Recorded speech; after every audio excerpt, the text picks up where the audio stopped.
Londres, septiembre de 1949. Un banquero permanece inmóvil frente al telégrafo cuando llega la noticia. El gobierno británico acaba de devaluar la libra esterlina un 30%. En cuestión de horas, décadas de ahorro institucional, bancos centrales, fondos de pensiones, grandes corporaciones, se evaporan sin un solo disparo. No hubo invasión ni catástrofe natural, solo una decisión política, anunciada un domingo por la mañana, borró un tercio del valor de la moneda que apenas 4 años antes había sido la reserva indiscutible del mundo. En Nueva York, París o Buenos Aires, los tenedores de deuda británica descubren que sus activos valen ahora 70 centavos por cada dólar del viernes anterior. Las reservas de decenas de países se contraen al instante.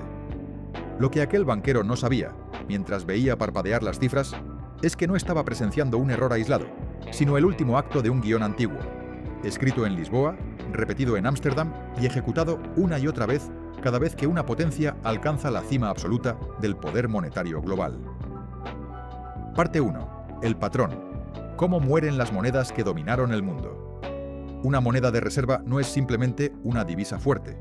Es aquella que los bancos centrales mantienen en reservas, en la que se denominan precios de materias primas estratégicas y que se usa para liquidar comercio internacional entre terceros. Cuando una moneda alcanza este estatus, el mundo entero la necesita. Para comprar petróleo, equilibrar desbalances comerciales o mantener activos seguros. Esto genera el privilegio exorbitante.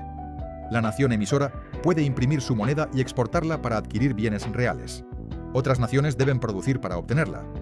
Puede sostener déficits comerciales estructurales porque otros necesitan acumular su divisa. Puede financiarse a tasas bajas porque la demanda de sus bonos es estructural, no discrecional. Ser la moneda de reserva es el arma económica definitiva. Por ello, los imperios luchan por alcanzarla y colapsan cuando la pierden. El patrón se compone de 7 etapas secuenciales. A medida que las examinemos, resultará evidente dónde se encuentra el dólar en 2025. Etapa 1. Dominio militar y control de rutas comerciales críticas. Todas las monedas de reserva iniciaron así, con poder militar abrumador, controlando nodos estratégicos del comercio global. Portugal lo alcanzó en el siglo XV mediante una combinación revolucionaria de innovación náutica y estrategia militar. Mientras otras naciones europeas navegaban tímidamente cerca de las costas, temerosas de perder de vista tierra firme, los marinos portugueses desarrollaron técnicas que les permitían cruzar océanos abiertos guiándose por las estrellas. En 1488, Bartolomeu Díaz dobló el Cabo de Buena Esperanza, estableciendo por primera vez una ruta marítima directa hacia Asia que evitaba completamente los territorios otomanos que controlaban las rutas terrestres tradicionales. Pero Portugal no se conformó con descubrir estas rutas. Las militarizó de forma sistemática y despiadada. Buques de guerra portugueses, equipados con la artillería naval más avanzada de la época, dominaron el Océano Índico, el Mar de China Meridional y el Atlántico Sur. Establecieron fortalezas comerciales fuertemente armadas en los puntos neurálgicos más estratégicos del comercio global: Goa en India, Malaca en el estrecho que controla el acceso a las especias, Macao en el delta del río Perla, Mozambique en la costa africana oriental. Estos enclaves no eran simples puertos comerciales donde mercaderes intercambiaban pacíficamente mercancías. Eran fortalezas militares con muros de piedra de 5 metros de espesor, guarniciones permanentes de soldados y baterías de cañones de bronce que podían hundir cualquier nave que se atreviera a desafiar el monopolio portugués. Desde estos bastiones fortificados, los cañones portugueses dictaban literalmente quién podía comerciar, con quién podía comerciar, qué productos podía transportar y bajo qué condiciones económicas. Cobraban aranceles por el privilegio de atravesar aguas que consideraban propias, imponían tarifas sobre mercancías que ni siquiera tocaban suelo portugués y confiscaban sistemáticamente las naves de cualquier comerciante, fuera árabe, indio o chino, que intentara eludir su sistema de control. Este dominio militar absoluto de las rutas comerciales convirtió al real portugués en la moneda que verdaderamente importaba en el comercio internacional de la época. Mercaderes de Europa, África y Asia necesitaban poseer reales portugueses para llevar a cabo transacciones comerciales en las vastas extensiones de aguas controladas militarmente por Portugal. Se transformó en la divisa indispensable del comercio internacional, no porque estuviera respaldada por grandes reservas de oro o porque fuera económicamente superior a otras monedas, sino porque estaba respaldada por el poder destructivo de los cañones portugueses y la voluntad de usarlos. Los Países Bajos siguieron el patrón en el siglo XVII. La BOC no era corporación ordinaria, sino potencia militar. Disponía de 40 buques de guerra y 20.000 soldados. Conquistaron puestos portugueses, tomaron las Islas de las Especias y convirtieron Ámsterdam en epicentro comercial global. Naves holandesas dominaban el Báltico, el Atlántico y el Índico. Para comerciar se necesitaban florines. El Reino Unido perfeccionó esto en el siglo XIX. En su apogeo, la Royal Navy poseía más buques que las 5 naciones siguientes combinadas. Controlaban Suez, Gibraltar, Singapur y Malaca. Cada punto crítico estaba bajo dominio británico. La libra se transformó en moneda global porque el poder naval británico hacía imposible conducir comercio internacional sin ella. Estados Unidos alcanzó esta posición tras la Segunda Guerra Mundial, controlando infraestructura comercial global. La Marina estadounidense domina cada océano. 11 grupos de portaaviones, más que el resto del mundo combinado. Controla o tiene bases cerca de Hormuz, Malaca, Suez, Panamá, Bab el Mandeb. No se trata de defender territorio, sino de controlar comercio global. Primera etapa verificada. Etapa 2. Superávits comerciales masivos y acumulación de riqueza. Una vez controladas las rutas, la nación acumula riqueza del resto del mundo mediante intercambios estructuralmente ventajosos. Portugal, en el siglo XVI, gestionaba superávits extraordinarios. Compraban especias, seda y porcelana de Asia con oro y plata, pero vendían productos europeos, textiles, armas y esclavos con márgenes enormes. La balanza fluía hacia Lisboa. Navíos regresaban con mercancías que se vendían por 10 veces su costo. Este superávit transformó Lisboa en una de las ciudades más prósperas de Europa. Los holandeses en el siglo XVII perfeccionaron esto. Ámsterdam se volvió el almacén del mundo. Mercancías de Asia, América y África fluían por Ámsterdam. Los holandeses compraban barato, vendían caro y capturaban el diferencial. Eran arbitrajistas globales. El superávit fue tan descomunal que Ámsterdam se llenó de riqueza. Los mercaderes de la ciudad eran más ricos que muchos monarcas europeos. Gran Bretaña, en el siglo XIX, operó el mayor superávit hasta ese momento. Exportaban manufacturas al mundo e importaban materias primas a precios fijados por compradores británicos. Los términos del intercambio se dictaban desde Londres. El superávit construyó a Gran Bretaña como la nación más rica del planeta. Estados Unidos tuvo el superávit más dramático de la historia desde 1945 hasta 1970. Tras la guerra, era la única potencia industrial con infraestructura intacta. Exportaba maquinaria, automóviles, acero al mundo. El superávit era tan grande que dólares inundaban bancos centrales extranjeros. Las reservas de oro estadounidenses se inflaron. Fort Knox albergaba más de 20.000 toneladas de oro en los 50, más que el resto del mundo combinado. Esta es la segunda etapa. El dólar la alcanzó de 1945 a 1970. Pero aquí el patrón cambia, porque la etapa 2 no dura para siempre. La nación transita de producir a consumir, de exportar a importar, de superávits a déficits. Ahí comienza la etapa 3. Etapa 3. Formalización del estatus de reserva, el punto de inflexión. En algún momento, el mundo formaliza lo evidente y adopta oficialmente la moneda como reserva global. Este es el pico, el momento de máximo poder. Para Portugal, ocurrió a principios del siglo XVI. Naciones europeas y mercaderes asiáticos reconocieron oficialmente al real como moneda primaria para transacciones internacionales. Para los holandeses sucedió a mediados del siglo XVII. El florín se transformó en moneda preferida para contratos internacionales. Incluso la Compañía Británica de las Indias Orientales usaba florines porque los mercados de Ámsterdam eran los más líquidos del mundo.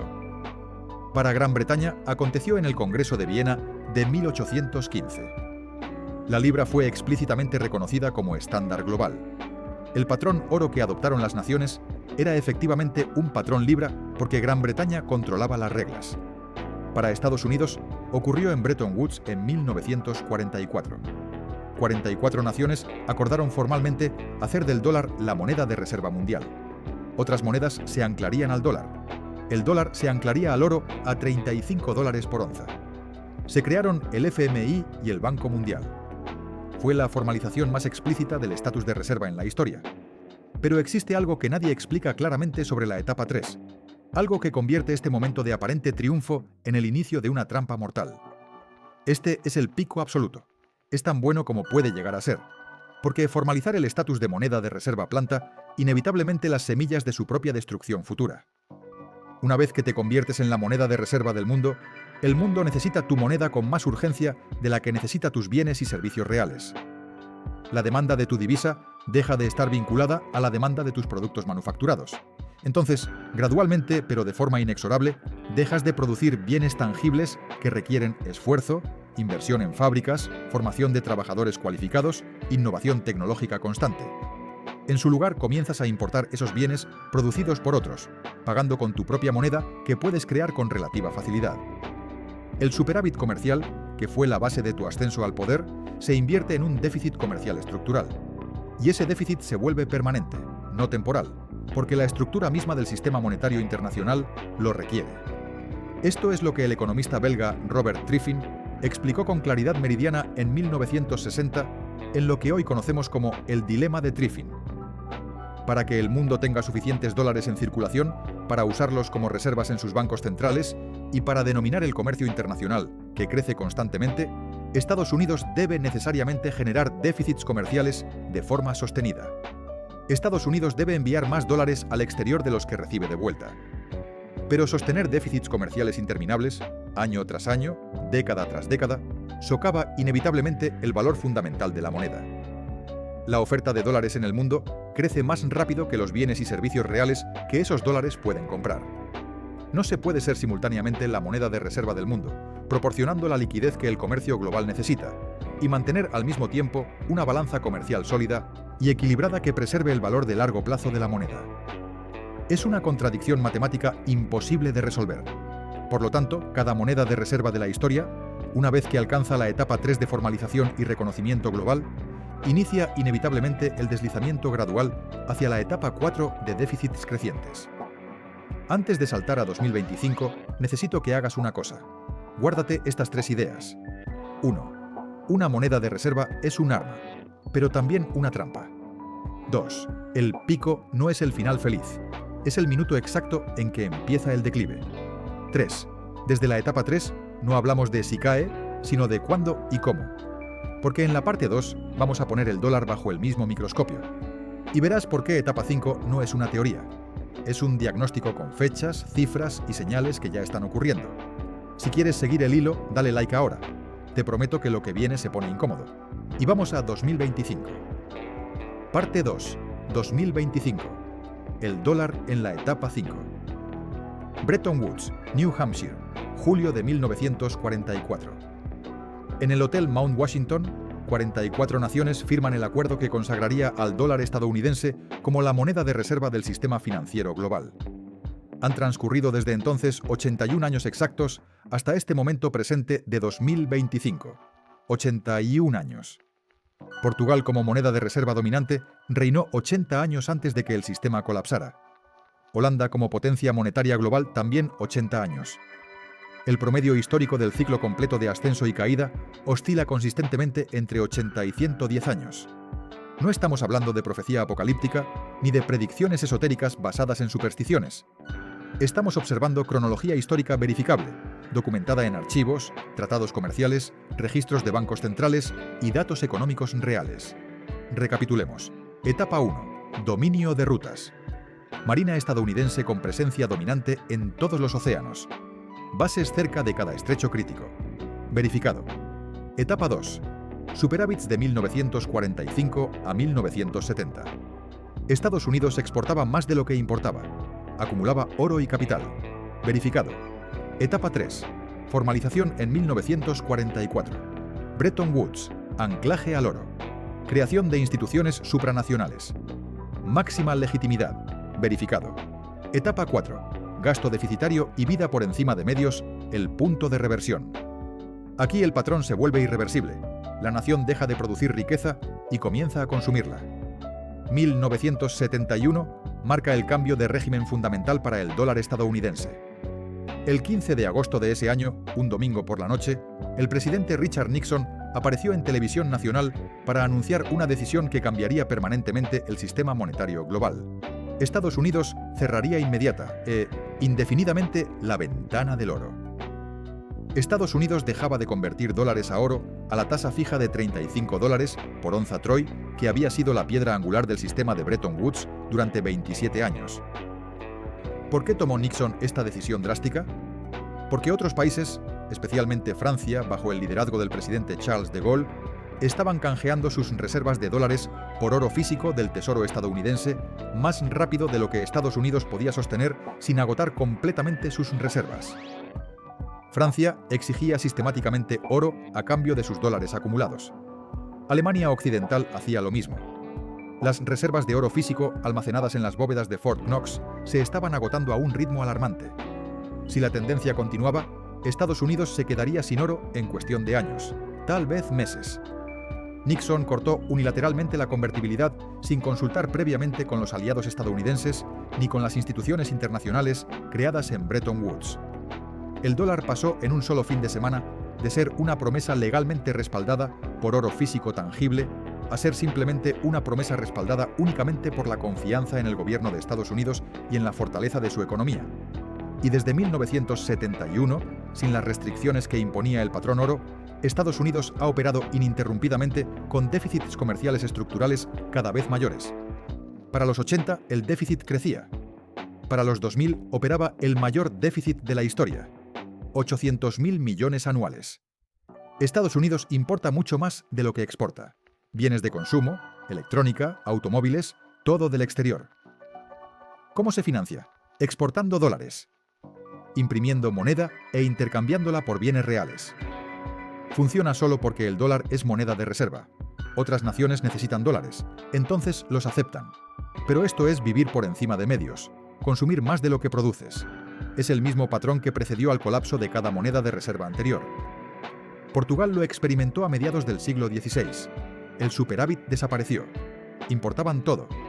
Grano de Sicilia, textiles de Flandes, manufacturas de Europa. Pagaban con oro de Brasil y África. No producían riqueza. Gastaban riqueza acumulada. El gasto de la corona explotó.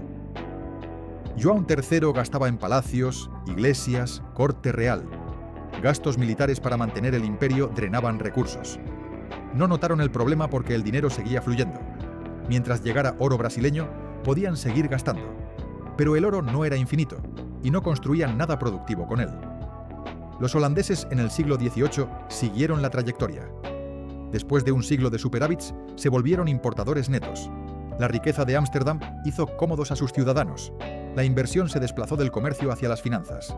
Se transformaron en banqueros de Europa, prestando a otras naciones. Esto genera retornos, pero es ingreso pasivo, no crecimiento productivo. La balanza se invirtió. Importaban más de lo que exportaban. Pagaban liquidando riqueza acumulada. Gran Bretaña a principios del siglo XX enfrentó la reversión. Para 1900 operaba con déficits. Importaban alimentos, materias primas, manufacturas. Pagaban con retornos de inversiones en el exterior. Siglos de riqueza invertida en ferrocarriles, minas, empresas a través del imperio. El ingreso era enorme, pero extraía riqueza creada en otros lugares. No creaba nueva riqueza doméstica. La manufactura británica declinó. Fábricas que habían liderado la revolución industrial cerraban o quedaban rezagadas. El déficit crecía cada año.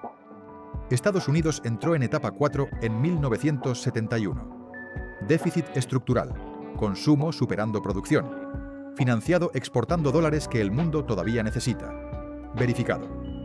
Etapa 5. Degradación monetaria e impresión, la medida desesperada. Cuando los déficits se vuelven insostenibles, cuando no puedes tomar prestado suficiente, degradas la moneda. Imprimes dinero. Portugal lo hizo en los 50 del siglo XVI. Enfrentando déficits, la corona degradó el real. Redujeron plata en monedas. Emitieron más moneda que metal para respaldarla. Esto causó inflación. Precios subieron. Mercaderes rechazaban reales o exigían más por bienes. El poder adquisitivo se erosionó. Para los 70 del siglo XVI, el real perdía credibilidad. Mercaderes internacionales preferían otras monedas. Los holandeses lo hicieron en el siglo XVIII. El florín había estado respaldado por sistema bancario sólido, pero para mediados del siglo XVIII, el gobierno tomaba préstamos masivos para guerras y imperio colonial. Cuando el endeudamiento se volvió costoso, inflaron la moneda. Imprimieron dinero para cubrir déficits. El valor del florín declinó. Para 1780 ya no era la moneda preferida. Gran Bretaña degradó la libra a través de 2 guerras mundiales. La Primera Guerra forzó a imprimir dinero y abandonar temporalmente el patrón oro. Retornaron al oro en 1925, pero a tasa sobrevaluada. La Segunda Guerra los forzó a abandonar el oro permanentemente. Para 1945, la libra flotaba y perdía valor. Imprimieron para reconstruir y financiar el estado de bienestar. La libra se devaluó repetidamente. 1949, 1967. Cada devaluación erosionó confianza. Para los 70 ya no era moneda de reserva sino regional. Estados Unidos entró decisivamente en la etapa 5 en 2008, durante la crisis financiera global que amenazó con colapsar todo el sistema bancario occidental. La crisis financiera forzó a la Reserva Federal a imprimir dinero a una escala nunca vista antes en tiempos de paz en toda la historia estadounidense. Iniciaron lo que, eufemísticamente, llamaron flexibilización cuantitativa, un término técnico que básicamente significa crear dinero de la nada digitalmente. 3.5 billones de dólares fueron creados electrónicamente desde 2008 hasta 2014, mediante compras masivas de bonos del Tesoro y valores respaldados por hipotecas. La Reserva Federal literalmente creaba dólares en sus sistemas informáticos y los usaba para comprar estos activos, inyectando liquidez masiva en el sistema financiero. Pero eso fue solo el primer acto. Luego llegó la pandemia de COVID-19 en 2020. La respuesta fue aún más extraordinaria. 7 billones de dólares adicionales fueron impresos desde 2020 hasta 2022 para financiar cheques de estímulo, préstamos empresariales, compras de bonos y toda una serie de programas de emergencia. En total, más de 10 billones de dólares creados en aproximadamente 14 años. La oferta monetaria se expandió más rápido que en cualquier momento de la historia estadounidense fuera de guerras mundiales totales. Esto es degradación monetaria en su forma moderna.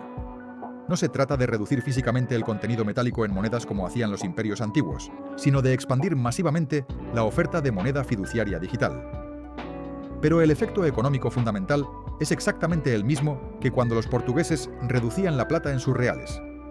El poder adquisitivo del dólar declina porque hay muchos más dólares persiguiendo aproximadamente la misma cantidad de bienes y servicios reales. La inflación se dispara como consecuencia inevitable. En 2021 y 2022, la inflación medida alcanzó niveles no vistos en 40 años, superando el 9% anual en ciertos meses. Aquí surge confusión crítica. La gente confunde inflación, devaluación formal y pérdida de poder adquisitivo. Lo que importa para el ciudadano es cuánto compra hoy mi salario comparado con hace 5 años.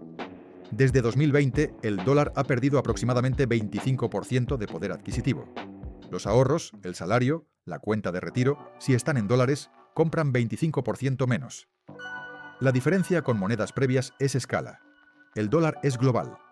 Cuando la Fed imprime, exporta inflación al mundo entero. Otras naciones ven sus reservas en dólares perder valor. Esta etapa es donde la confianza comienza a fracturarse. Y una vez que la confianza se va, la etapa 6 sigue rápidamente. Etapa 6. Pérdida de confianza y búsqueda de alternativas. El punto de quiebre. Aquí el mundo busca salidas. La confianza en la moneda de reserva se erosiona y las naciones cambian reservas hacia alternativas. Las evidencias son verificables. Primero, diversificación de reservas. En 2000, el dólar representaba 72% de reservas globales. En 2024, 58%. Caída de 14 puntos. Suena modesto, pero representa billones desplazados. El euro, yuan y oro han absorbido esto. Segundo, aumento en compras de oro. China y Rusia reducen reservas en dólares desde los 2010. Compran oro, miles de toneladas. Las reservas oficiales de oro de China se duplicaron desde 2008. Rusia liquidó casi todas sus tenencias de bonos del Tesoro tras sanciones de 2014. Tercero, acuerdos comerciales en otras monedas. Los BRICS han discutido alternativas al dólar. En 2023 anunciaron planes para una moneda BRICS. No se ha lanzado, pero que se discuta es significativo. Arabia Saudita, que fija petróleo en dólares desde 1974, comenzó a aceptar yuanes por ventas a China en 2023. Rompe precedente de 50 años. Cuarto, weaponización mediante sanciones. Cuando Estados Unidos congela reservas de bancos centrales o excluye países del SWIFT, envía señal: tus activos en dólares son condicionales. Dependen de alineamiento político. Esto incentiva a buscar sistemas alternativos y reducir dependencia del dólar. Incluso naciones pequeñas reducen exposición. Tailandia, Malasia, Indonesia negocian acuerdos que liquidan en monedas locales. Esto es inicio de etapa 6. el mundo buscando alternativas. No por odio, sino porque ven el mismo patrón que destruyó cada moneda de reserva previa. Déficits interminables, degradación monetaria, pérdida de poder adquisitivo. No esperan etapa 7, se posicionan ahora. Los mitos comunes impiden ver con claridad. Mito 1. No hay alternativa. Por tanto, el dólar no puede caer. Realidad. No se requiere reemplazo único. La transición puede ser multipolar. Bloques regionales con diferentes monedas. Liquidación entre bloques mediante oro o cestas. La ausencia de sucesor claro no detiene el declive. Hace la transición más caótica. Mito 2. El dólar es demasiado grande para caer. Realidad. Precisamente por eso el impacto sería global. La libra era enorme en 1945. Colapsó en una década. El tamaño no otorga inmunidad, incrementa consecuencias. Si etapa 6 significa búsqueda de salida, la pregunta no es si el dólar cae, sino cómo se reemplaza y qué sucede durante la transición. Parte 3. Etapas 6 y 7. El reemplazo y cómo sobrevivir al cambio de sistema. Las transiciones monetarias no son limpias. Son guerras frías financieras donde cada movimiento de capital, cada acuerdo comercial, cada compra de oro por banco central es un voto de desconfianza silencioso. No ocurren con declaraciones formales. Ocurren en salas de negociación, en contratos a largo plazo, en decisiones de asignación de reservas que no llegan a titulares hasta que es demasiado tarde. La etapa 6 no es evento único, es proceso de migración gradual de confianza. Comienza cuando actores sofisticados, fondos soberanos, bancos centrales, grandes corporaciones, rebalancean tenencias. No lo anuncian. Simplemente dejan de acumular dólares al mismo ritmo. Reducen proporción de activos en dólares. Incrementan tenencias en otras divisas, oro, activos reales. Este movimiento es invisible para el público, pero monitoreado obsesivamente por quienes gestionan grandes flujos de capital. El proceso se acelera cuando naciones medianas, economías regionales significativas, firman acuerdos que evitan el dólar. India y Rusia comercian petróleo en rupias y rublos. Brasil y China liquidan comercio bilateral en reales y yuanes. Cada acuerdo es marginal individualmente. Acumulativamente representan construcción de infraestructura comercial paralela que no depende del dólar. Una vez que alcanza masa crítica, la transición se autosostiene. Más países se unen porque ahora es posible comerciar sin dólares. Y cuantos más se unen, más posible se vuelve. Examinemos qué podría reemplazar al dólar evaluando candidatos contra requisitos estructurales. Una moneda de reserva requiere liquidez profunda. Mercados grandes para absorber billones en transacciones diarias sin movimientos violentos. Requiere confianza en marco legal. Tenedores deben creer que contratos se honrarán, que propiedad está protegida, que no habrá confiscación arbitraria. Requiere convertibilidad. Capital debe moverse libremente sin controles. Requiere mercado de deuda soberana profundo. Otros países necesitan lugar seguro para aparcar billones. Y requiere narrativa de estabilidad y poder a largo plazo. Los bancos centrales no cambian reservas cada década. El yuan chino. China tiene segunda economía más grande. Tiene superávit comercial, capacidad productiva masiva. Pero enfrenta obstáculos críticos. Los controles de capital impiden convertibilidad libre. Un inversor extranjero no puede mover capital sin aprobación gubernamental. Esto descalifica al yuan como reserva primaria. No puede ser moneda de reserva si el capital no fluye libremente. Además, la confianza en marco legal chino es limitada. Derechos de propiedad subordinados a objetivos del partido. Para países que valoran independencia, aparcar reservas masivas en moneda donde el emisor puede imponer controles unilateralmente es inaceptable. El euro. Segunda moneda de reserva actualmente. Tiene liquidez profunda, convertibilidad, mercados de deuda soberana europeos grandes. Pero Europa tiene problemas estructurales. No hay política fiscal unificada.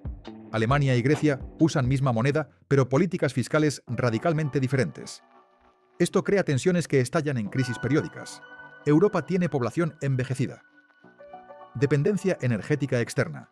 No hay unidad política genuina. Estos factores hacen del euro una moneda regional fuerte, pero no candidato creíble para reemplazar completamente al dólar. El oro. Apelación creciente. Bancos centrales compran más oro que en cualquier momento desde los 70. El oro no puede imprimirse, no puede degradarse. Tiene valor intrínseco reconocido universalmente, pero no puede escalar para manejar billones en transacciones diarias. No hay suficiente oro para respaldar volumen del comercio global a precios actuales. Y aunque el precio ajustara al alza, el oro físico no puede transferirse electrónicamente a velocidad requerida. Puede funcionar como activo de liquidación entre bloques, pero no como moneda transaccional primaria. Algunos analistas sugieren que el reemplazo será una cesta. Los derechos especiales de giro del FMI son cesta de monedas. Podrían ampliarse y volverse estándar. Técnicamente plausible, pero políticamente complejo. Requeriría que naciones cedan soberanía monetaria a institución supranacional. Históricamente, las naciones son reacias excepto bajo presión extrema. El escenario más probable no es reemplazo limpio, sino transición desordenada hacia multipolaridad. Varios bloques regionales con diferentes monedas.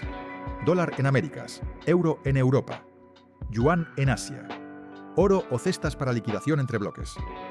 Esto no sería limpio, sería volátil, inestable, económicamente doloroso, pero así ocurren las transiciones cuando no hay sucesor claro, no mediante planificación ordenada, sino fragmentación caótica.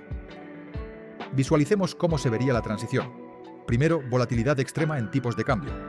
Flujos de capital desplazándose masivamente fuera del dólar lo depreciarían rápidamente contra otras monedas. Esto haría importaciones estadounidenses dramáticamente más caras. Electrónica, automóviles, ropa, todo importado subiría de precio. Para el resto del mundo, sus exportaciones a Estados Unidos se volverían más caras, reduciendo demanda. Segundo, shocks en energía y materias primas. Si el petróleo deja de cotizarse exclusivamente en dólares, precios se volverían más volátiles. Países tendrían que mantener reservas en múltiples monedas para comprar energía. Esto incrementa costos de transacción y riesgo cambiario. Tercero, primas de riesgo en deuda soberana. Si demanda de bonos del Tesoro cae, tasas de interés estadounidenses subirían. Esto encarecería el endeudamiento para el gobierno. Para sostener mismo nivel de gasto, tendría que recortar programas o aumentar impuestos. Ambas opciones son políticamente tóxicas y económicamente contractivas. Cuarto, controles de capital y regulación. Gobiernos intentando gestionar flujos volátiles impondrían controles, restricciones sobre cuánto dinero puede moverse fuera del país, requisitos sobre en qué activos invertir reservas, impuestos sobre transacciones en moneda extranjera. Esto fragmentaría mercados globales de capital. Quinto, defaults en deuda denominada en dólares. Existe más de 70 billones en deuda global denominada en dólares. Si el dólar colapsa, esa deuda se vuelve imposible de repagar para muchos. Mercados emergentes que pidieron prestado en dólares no podrán repagar. Corporaciones que emitieron bonos en dólares enfrentarán bancarrota. Incluso naciones desarrolladas verán sus balances de bancos centrales implosionar. El colapso de moneda de reserva no afecta solo a gobiernos, destruye ahorros de personas comunes. El colapso de Portugal a finales del siglo XVI causó depresión económica. Mercaderes con reales vieron riqueza evaporarse. El colapso holandés en el 18 devastó la clase media de Ámsterdam. Ahorros en florines perdieron valor. El colapso británico tras la Segunda Guerra empobreció una generación. Ciudadanos británicos con libras, bonos del gobierno, pensiones denominadas en libras, todos perdieron poder adquisitivo a medida que la moneda se devaluaba repetidamente. El colapso estadounidense ocurre en cámara lenta. Cada dólar poseído pierde poder adquisitivo. Desde 2020, el dólar perdió aproximadamente 25% de valor. Los ahorros, el salario, la cuenta de retiro, si están en dólares, compran 25% menos. Y esto es solo inicio de etapa 6. Si el patrón se sostiene, la próxima década verá declive acelerado, más inflación, más pérdida de poder adquisitivo, más naciones abandonando el dólar. Y cuando llegue etapa 7, habrá un momento de colapso. Crisis monetaria. El dólar podría perder 50% de valor en meses. Le ocurrió a la libra en 1949. Puede ocurrirle al dólar. Entonces, principios estructurales de preservación de riqueza. Primer principio, entender que mantener dólares es riesgo, no refugio seguro. El dólar pierde estatus de reserva lentamente ahora, pero acelerando. Diversificar fuera de exposición pura al dólar. No significa abandonar dólares completamente. Se necesitan para vivir, pero no mantener toda riqueza en dólares. Segundo principio, mantener activos que preserven valor a través de monedas. Bienes raíces en ubicaciones estables. Negocios productivos que generen flujo de efectivo real. Materias primas o acciones de empresas que las producen. Estos activos mantienen valor independientemente de qué moneda se use. Un edificio en ciudad próspera tendrá valor si se cotiza en dólares, euros, yuanes o cestas. Una empresa que produce alimentos o energía tendrá demanda sin importar el sistema monetario. Tercer principio. Observar indicadores de etapa 6. Monitorear datos de reservas de bancos centrales. Si se ven caídas aceleradas en reservas de dólares, es confirmación de que la transición se acelera. Observar acuerdos comerciales. Si naciones importantes liquidan comercio en otras monedas, es señal. Observar precios del oro. Si sube dramáticamente, el mundo huye de monedas fiduciarias. Cuarto principio. Horizonte temporal. Esta transición no ocurrirá mañana. El patrón histórico sugiere que desde inicio de etapa 6 hasta etapa 7 completa pueden transcurrir 10 a 20 años. Tal vez menos si se acelera. Tal vez más si Estados Unidos rompe el patrón. Pero romperlo requiere algo que ninguna moneda de reserva previa logró. Revertir déficits, detener impresión, reconstruir capacidad productiva. Son políticamente casi imposibles porque requieren dolor a corto plazo para estabilidad a largo plazo. Y las democracias no votan por dolor. Votan por confort, estímulos, imprimir para evitar decisiones difíciles. El mercader portugués que vio el real colapsando en los 70 del siglo XVI no esperó confirmación oficial. Se movió a plata española. El banquero holandés, cuando el florín declinaba, no esperó que Ámsterdam anunciara caída. Movió riqueza a Londres. La élite británica tras la Segunda Guerra no esperó que el gobierno admitiera que la libra estaba acabada. Movieron riqueza a dólares. Y esto es lo que el dinero inteligente hace ahora.